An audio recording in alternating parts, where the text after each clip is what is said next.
বৃষ্টি হচ্ছে আমার বেস্ট ফ্রেন্ড। আমরা একসাথে পড়াশোনা করেছি নোয়াখালী বিজ্ঞান ও প্রযুক্তি বিশ্ববিদ্যালয়ে। আমরা একই হলে থাকতাম। 5 বছর আমরা একসাথে থাকছি, খাইছি, ঘুরছি, সব কিছুই করছি। আমার ভার্সিটি লাইফের সব মেমোরিজ বৃষ্টির সাথে। ইভেন আমার বাসাও ঢাকা, আমরা ঢাকা সবসময় একসাথে চলাফেরা করতাম, প্রায় আমাদের দেখা হতো। বৃষ্টি মাস্টার্স কোর্সে বুয়েটে ভর্তি হয়েছে, এরপরে ওর ইচ্ছা ছিল বাইরে যাবে, ওর স্বপ্ন ছিল আমেরিকাতেই যাবে। এই জন্য ও আপ্রাণ চেষ্টা করে সর্বোচ্চ চেষ্টা দিয়ে ওর স্কলারশিপ অর্জন করছে। এরপর ও বিদেশ চলে যায়।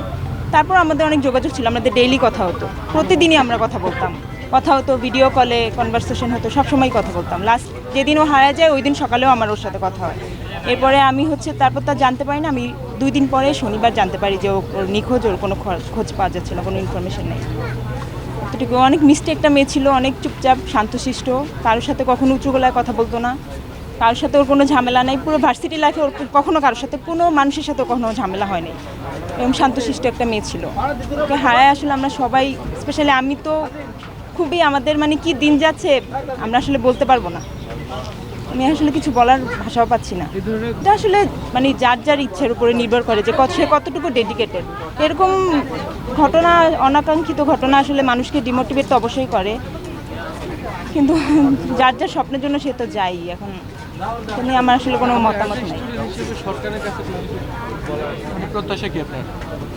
আমার প্রত্যাশা হচ্ছে, আমার বান্ধবীর বিষয়ে যেটা বলবো, যে ওর ইউনিভার্সিটি থেকে তো ওকে একটা সম্মাননা দেওয়া হয়েছে, ডক্টর ডিগ্রি।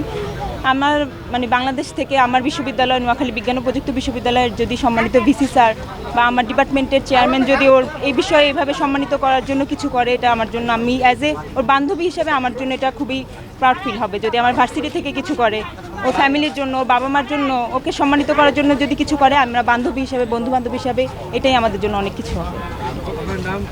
আমার নাম দোলন। পুরো নাম বলেন। ফারজানা হক দোলন।